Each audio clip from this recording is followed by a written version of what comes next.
adanya berbagai rintangan dan gangguan seperti pemukulan, siksaan dan berbagai hinaan, cacian, cercaan, cemoohan, dan tipu daya yang dilakukan oleh kaum musyrik Quraisy terhadap Nabi SAW bersama para pengikutnya, rupanya tidak bisa menghasilkan apa-apa.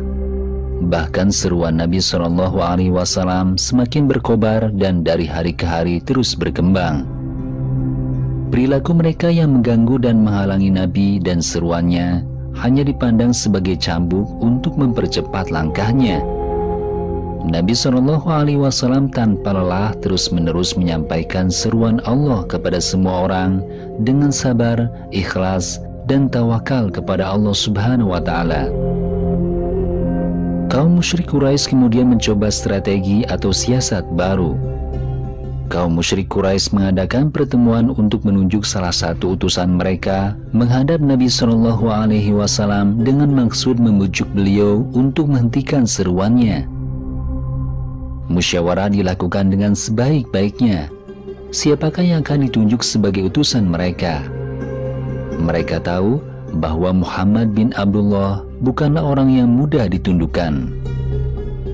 Pertemuan tersebut diadakan di Darun Nadwa dan dikunjungi oleh tokoh-tokoh Quraisy terkenal seperti Walid bin Mughirah, Utbah bin Rabi'ah, Abu Sufyan bin Harb, Abu Jahal bin Hisham, Ubay bin Khalaf, Aswad bin Abdul Muttalib, Saibah bin Rabi'ah, Ash bin Wa'il, Umayyah bin Khalaf, Nabi bin Hajjaj, Jam'ah bin Aswad, Nadhar bin Harith, Aswad bin Abdi Yaguts, Munabbah bin Hujaj, Abdullah bin Abi Umayyah, dan lain-lain.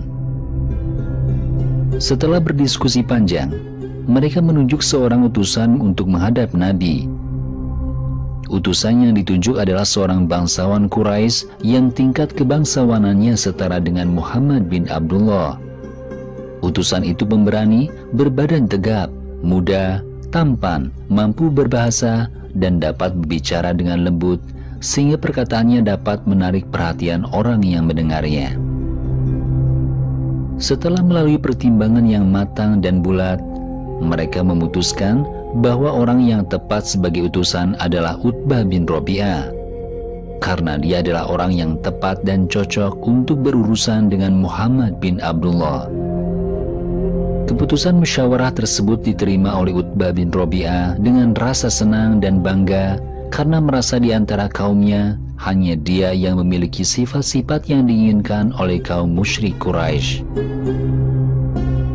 Utbah kemudian pergi ke rumah Abu Thalib, paman Nabi, untuk meminta Abu Thalib memanggil Muhammad SAW ke rumahnya. Abu Thalib segera memerintahkan seseorang untuk memanggil keponakannya. Setelah menerima panggilan tersebut, Nabi datang ke rumah Abu Thalib. Beliau tidak menyangka bahwa sebenarnya ia sedang ditunggu Utbah di rumah pamannya. Sesampainya di rumah pamannya, beliau sedikit terkejut melihat Utbah di rumah pamannya. Lalu Nabi SAW duduk berhadapan-hadapan dengan Utbah. Sepanjang riwayat, sebelum Nabi SAW datang, Utbah sempat meminta kepada Abu Thalib agar tempat duduknya tidak dekat dengan tempat duduk Muhammad, agar Nabi SAW dan Utbah tetap duduk berhadapan, tapi tempat duduk mereka agak terpisah. Setelah mereka duduk berhadapan, Utbah berkata lebih dulu, "Wahai anak saudaraku, engkau memang dari golongan kami dan engkau telah mengetahui keadaan kami bahwa kaum Quraisy adalah bangsa Arab yang terbaik dan paling mulia dalam pergaulan dan masyarakat. Sekarang engkau telah datang kepada bangsamu dengan membawa perkara yang besar. Engkau datang kepada bangsamu dengan membawa perubahan yang sangat berbahaya. Tidakkah engkau merasa kedatangan engkau memecah belah bangsamu yang telah bersatu selama berabad-abad, mencerai-beraikan persaudaraan bangsamu yang telah lama bersepakat? Engkau telah membodoh-bodohkan orang-orang pintar kami, menghina apa yang telah lama disembah oleh orang-orang tuamu. Engkau rendahkan apa yang telah lama dimuliakan oleh nenek moyangmu dan bangsamu. Engkau mencela agama yang telah dianut oleh bangsamu dan nenek moyangmu selama ratusan tahun. Engkau telah sesatkan penyairmu yang telah berlalu. Sekarang bangsamu telah terpecah dan menjadi golongan-golongan karena tindakanmu. Kejadian ini telah tersiar di bangsa lain. Kami sangat khawatir jika bangsamu akan didatangi musuh dari luar. Dapatkah kita melawan dan mempertahankan posisi kita? Tentu tidak bisa, bukan? Karena perang antara bangsamu sekarang telah meningkat dan akan menyebabkan kelemahan pada bangsamu sendiri. Oleh karena itu, saya datang atas nama seluruh bangsamu dan ingin mengusulkan kepada engkau beberapa hal besar dan penting. Saya meminta engkau bahwa setelah saya mengatakannya, engkau harus berpikir dengan tenang dan memperhatikan dengan seksama. Jangan langsung menolak, agar nanti engkau dapat menerima salah satu hal yang akan saya katakan. Adapun tujuan kami tidak lain adalah agar bangsamu yang mulia dapat bersatu kembali dengan satu kesepakatan dan kembali damai seperti semula.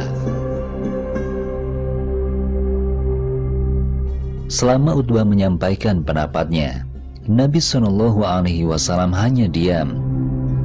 Setelah Utbah selesai berbicara, Nabi menjawab,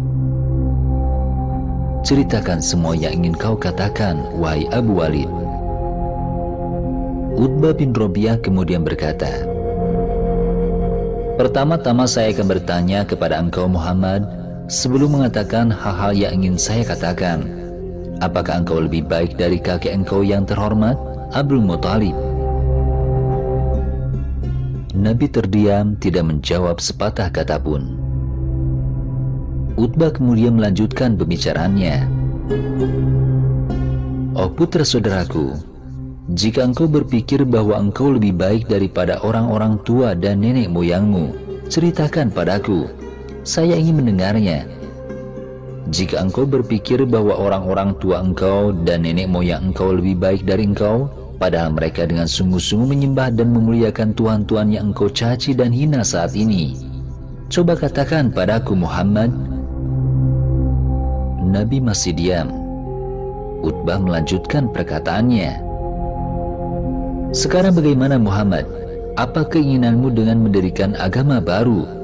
Saya ingin tahu Muhammad, jika dengan mendirikan agama baru engkau ingin memperoleh harta, kami para pemimpin Quraisy dapat mengumpulkan harta untuk engkau sehingga engkau menjadi orang terkaya di antara kami.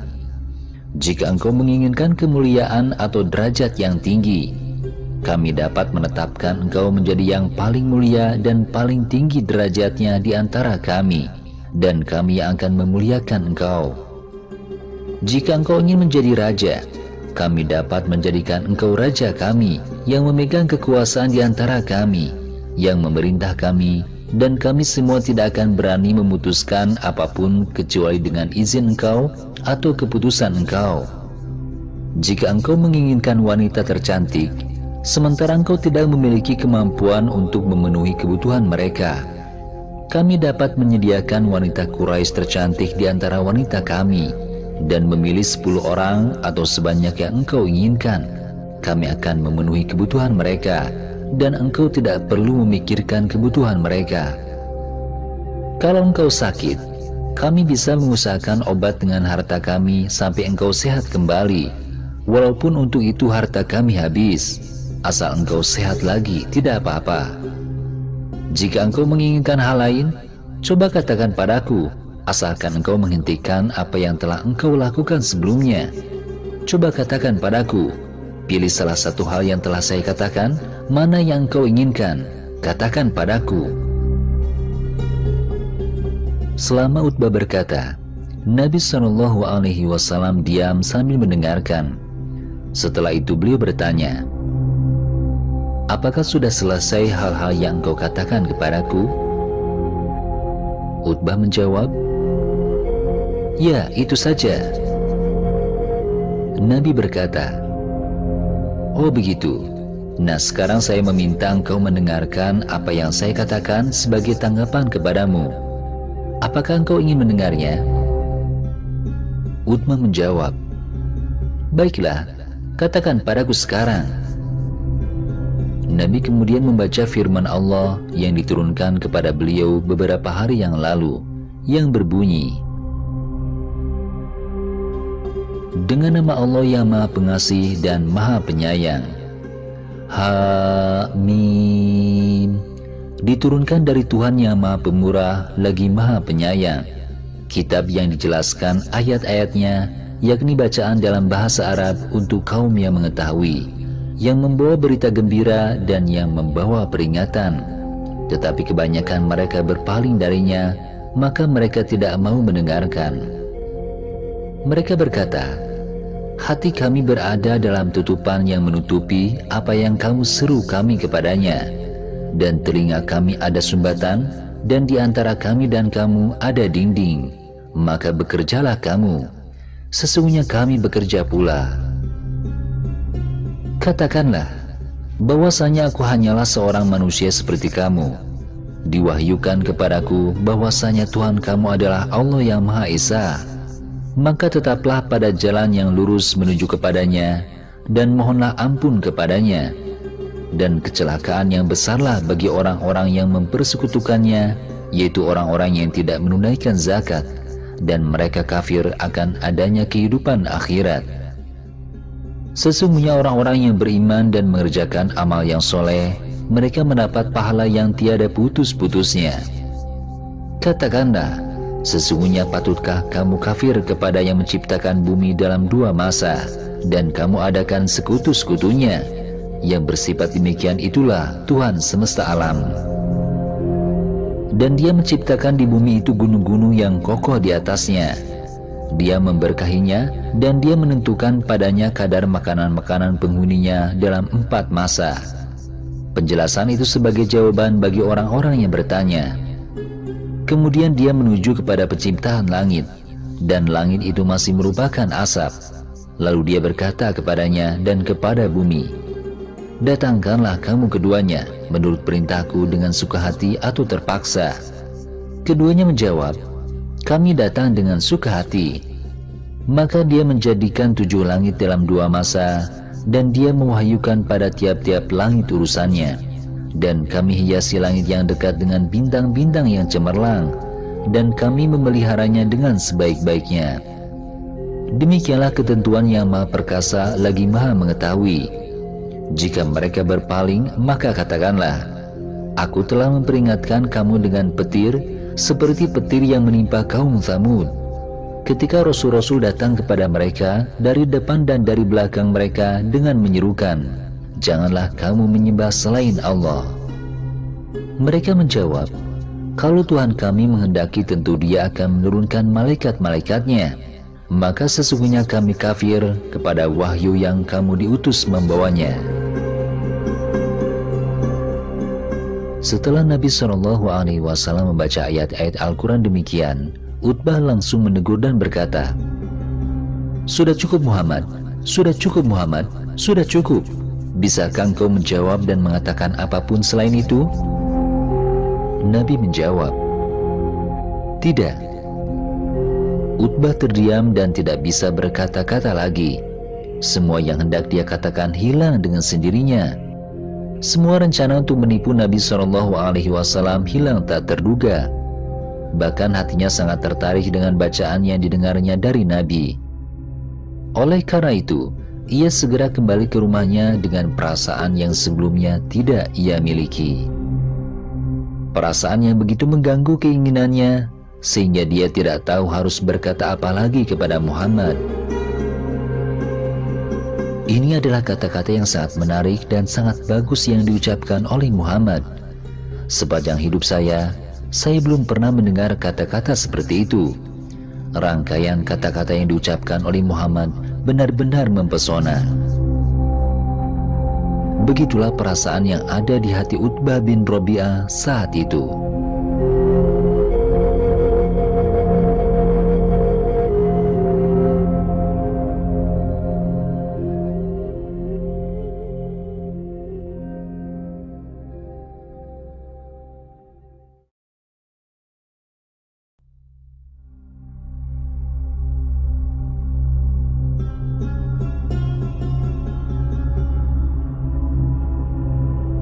Utbah kembali ke rumahnya dengan perasaan terganggu dan sangat sedih, dan dia tinggal di rumahnya selama beberapa hari. Dia tidak berani keluar rumah untuk menunjukkan wajahnya kepada orang-orang yang mengutusnya, karena dia terlalu malu untuk mengungkapkan kegagalannya kepada mereka. Para pemuka musyrik Quraisy kemudian datang ke rumahnya untuk menanyakan hasil yang diperolehnya. Jantung Utbah berdebar kencang dan wajahnya sangat pucat karena ketakutannya terhadap mereka. Namun dia terpaksa melaporkan apa yang telah dia lakukan sebagai utusan yang sangat dipercaya. Utbah berbicara tentang apa yang terjadi ketika dia bertemu Nabi dan menjelaskan jalannya percakapan antara dia dan Nabi. Utbah terpaksa melapor kepada mereka karena salah seorang dari mereka mendesaknya sambil berkata dan mengejeknya. Sesungguhnya Utbah telah datang dari pertemuannya dengan Muhammad, tetapi dia datang kepadamu sekarang dengan wajah yang berbeda dari wajah ketika dia pergi menemui Muhammad. Kemudian mereka berkata kepada Utbah, "Apa yang ada di belakangmu, wahai Abul Walid?" Utbah berkata, "Demi Allah, saya telah menyampaikan kepada Muhammad segala sesuatu yang diberikan kepadaku. Saya tidak meninggalkan sedikit pun apa yang engkau katakan kepada saya untuk disampaikan kepada Muhammad. Bahkan saya menambahkan beberapa informasi yang sangat tepat dan penting." Mereka berkata, "Apakah Muhammad memberimu jawaban?" Utbah menjawab, "Ya, dia memberiku jawaban. Tapi demi Allah, saya tidak mengerti apa yang dikatakan Muhammad. Sungguh, saya tidak mengerti sedikit pun. Tetapi saya mendengar darinya bahwa dia mengancam kalian semua dengan petir, seperti petir yang digunakan untuk menghancurkan kaum Ad dan Thamud." Salah satu dari mereka berkata, "Celakalah engkau, hai Utbah. Mengapa engkau tidak mengerti apa yang dia katakan? Dia berbicara dalam bahasa Arab, dan kamu menyebut kata sa'iqah, petir." Mereka bertanya, "Mengapa demikian, wahai Utbah?" Utbah menjawab, "Demi Allah, sepanjang hidupku saya tidak pernah mendengar perkataan seperti yang dikatakan Muhammad kepadaku. Karena saya akan menganggap kata-kata itu kata-kata syair, tetapi bukan syair, karena dia bukan seorang penyair. Dan saya akan menganggap kata-kata itu kata-kata seorang peramal, tetapi dia bukan seorang peramal. Dan saya akan menganggap kata-kata itu kata-kata orang gila, tetapi dia bukan orang gila. Sungguh, kata-katanya yang saya dengar akan menjadi hal yang penting. Karena itu, saat itu saya tidak bisa menjawab sepatah kata pun dari kata-katanya." Selanjutnya, Utbah kemudian menyampaikan harapannya kepada mereka. "Sekarang lebih baik Muhammad dibiarkan saja. Biarkan dia menjalankan usahanya, karena seruannya yang saya dengar semuanya benar dan nyata. Kita tidak boleh menghalangi usahanya atau mengganggu tindakannya atau menghalangi seruannya. Biarkan dia melanjutkan usahanya dan orang-orang yang akan mengikutinya. Biarkan dia." Lebih lanjut Utbah mengatakan, "Demi Allah, sungguh seruan Muhammad yang telah saya dengar berkali-kali sangat bermanfaat. Oleh karena itu, jika seruannya semakin menyebar di antara kita, kiranya kalian memiliki kehidupan yang sempurna, sehingga kalian dapat menaklukkan bangsa lain dan mampu menguasai wilayah bangsa lain. Bahkan jika Muhammad menang, kemenangan Muhammad berarti kemenangan kalian, dan kekuasaan Muhammad berarti kekuasaan kalian, sehingga kalian akan menjadi bangsa yang paling mulia, paling unggul, paling gagah, paling berani, dan paling ditakuti oleh bangsa-bangsa lain di muka bumi ini, karena kalian memiliki orang seperti Muhammad. Karena itu, sekarang biarkan Muhammad dan biarkan dia dengan seruannya." Mereka kemudian berkata kepada Utbah dengan suara yang sangat menghina, Oh celakalah engkau, hai Abal Walid. Saat ini engkau tampaknya telah terkena sihir Muhammad, dan engkau tampaknya telah dipengaruhi oleh kata-kata yang biasa diucapkan Muhammad. Utbah menjawab, oh tidak, sama sekali tidak. Demi Allah, semua kata-kata yang saya katakan tadi adalah kata-kata saya, pikiran saya, dan hasil pendengaran saya sendiri, bukan karena saya disihir oleh Muhammad. Mereka berkata, jika engkau benar-benar tidak terpengaruh oleh sihir Muhammad, cobalah untuk datang sekali lagi kepadanya dan berundinglah dengannya sekali lagi agar Muhammad tidak melanjutkan perbuatannya seperti sebelumnya. Tentang bagaimana engkau berunding, terserah pada kecerdasan dan keterampilan engkau. Kami sudah percaya padamu. Cobalah untuk datang kepadanya lagi. Permintaan mereka oleh Utbah diterima dengan senang hati. Dengan penuh keangkuhan, ia tetap merasa mampu menaklukkan dan memperdayakan Nabi Muhammad SAW.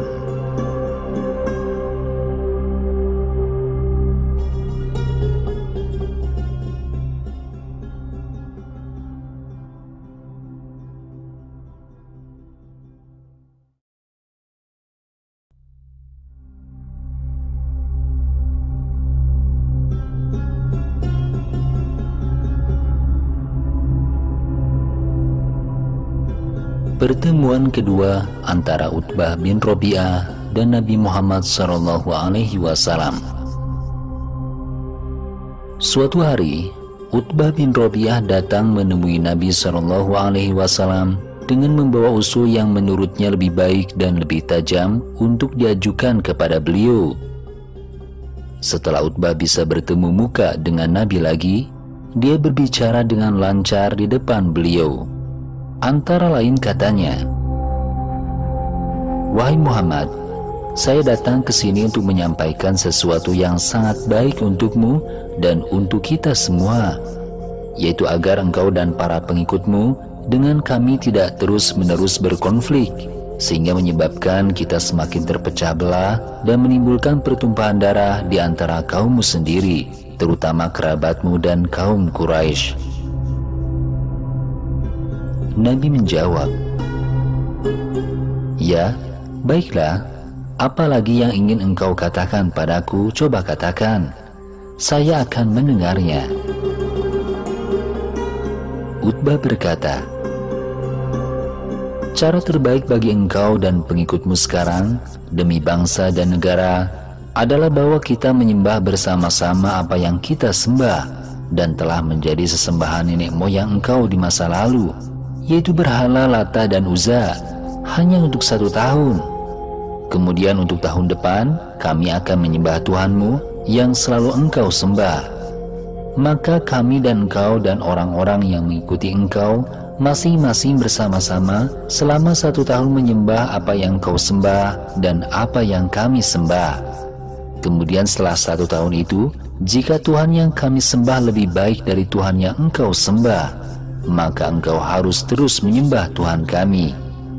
Jika Tuhan yang engkau sembah lebih baik dari Tuhan yang kami sembah, maka kami akan menyembah Tuhan yang engkau sembah. Ini tidak lain untuk menjaga persahabatan dan persaudaraan kita bersama. Nabi saat itu tidak menjawab apa-apa, karena apa yang dikatakan Utbah telah menyinggung keutuhan bangsa dan kepentingan negara. Oleh karena itu, Allah menurunkan wahyu kepada Nabi untuk menjawab saran yang dikemukakan oleh Utbah. Wahyu itu berbunyi, katakanlah, hai orang-orang kafir, aku tidak akan menyembah apa yang kamu sembah, dan kamu bukan penyembah Tuhan yang aku sembah. Aku tidak pernah menjadi penyembah apa yang kamu sembah, dan kamu tidak pernah pula menjadi penyembah Tuhan yang aku sembah. Untuk mula agamamu dan untukkulah agamaku. Lalu diturunkan juga ayat yang berbunyi, katakanlah, maka apakah kamu menyuruh aku menyembah selain Allah, hai orang-orang yang tidak berpengetahuan? Dan sesungguhnya telah diwahyukan kepadamu dan kepada nabi-nabi yang sebelummu, jika kamu mempersekutukan Tuhan, niscaya akan hapuslah amalmu dan tentulah kamu termasuk orang-orang yang merugi. Karena itu, hendaklah Allah saja kamu sembah dan hendaklah kamu termasuk orang-orang yang bersyukur. Selanjutnya Nabi SAW berkata kepada Utbah, "Janganlah engkau mengira bahwa saya akan mengikuti kehendak atau keinginanmu sehingga saya menyekutukan Allah. Saya sangat jauh dari perbuatan seperti itu." Setelah Utbah mendapat jawaban tegas seperti itu, dia langsung kembali dengan hati sedih dan khawatir. Jangan-jangan dia dianggap pembohong dan tidak dipercaya lagi oleh orang yang mengutusnya. Karena itu, Utbah sendirian di rumah memikirkan cara menaklukkan Nabi SAW sehingga beliau dapat diperintah untuk mentaati dan mengikuti kehendaknya.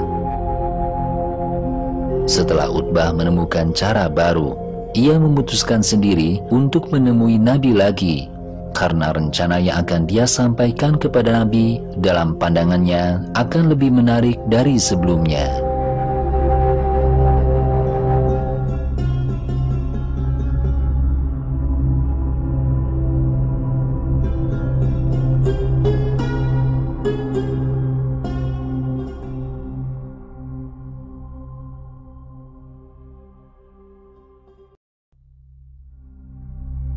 Pertemuan ketiga antara Utbah bin Rabi'ah dan Nabi Muhammad SAW.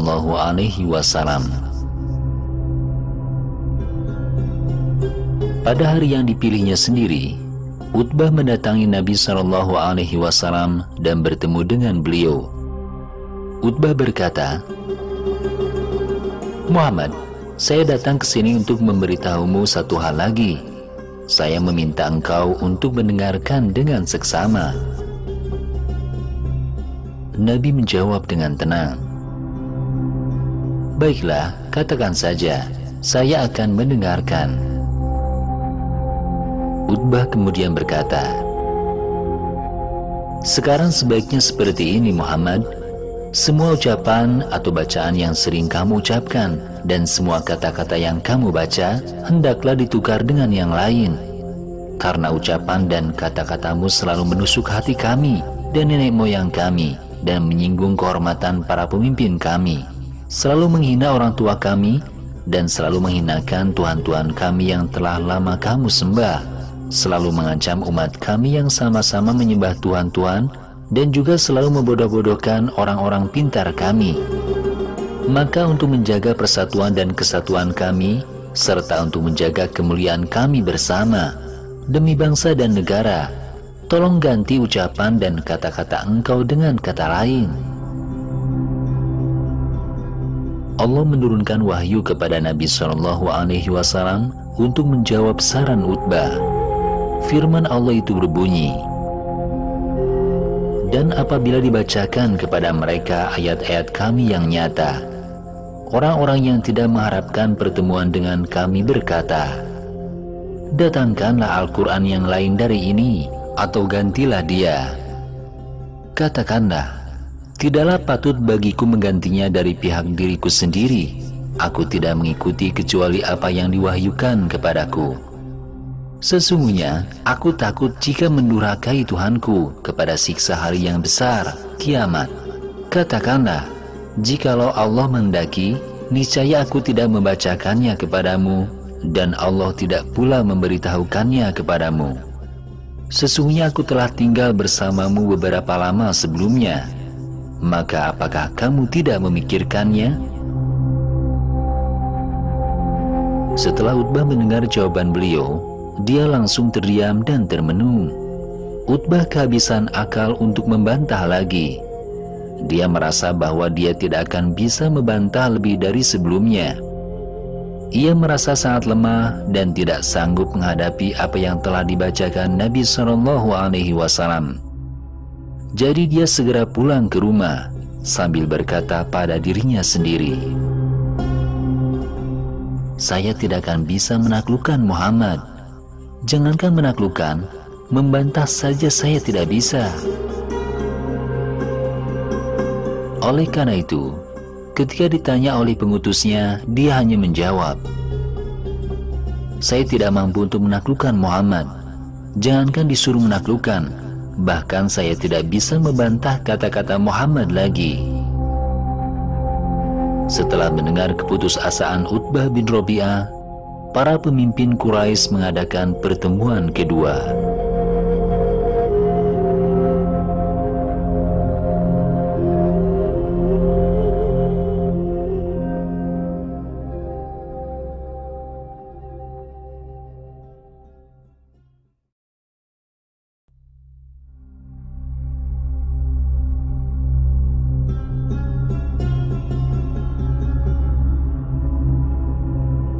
Suatu hari, para pemimpin musyrikin Quraisy mengadakan pertemuan untuk kedua kalinya.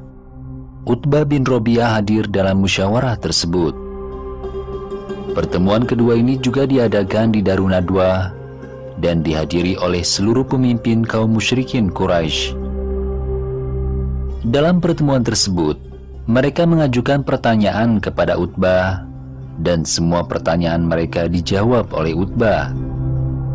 Utbah terus terang menyatakan bahwa dia tidak akan bisa diangkat lagi sebagai utusan untuk menghadap Nabi SAW. Setelah mereka mengetahui bahwa Utbah telah putus asa dan tidak bisa lagi menggunakan taktiknya, mereka kemudian mendiskusikan cara lain yang digunakan untuk merintangi seruan Nabi.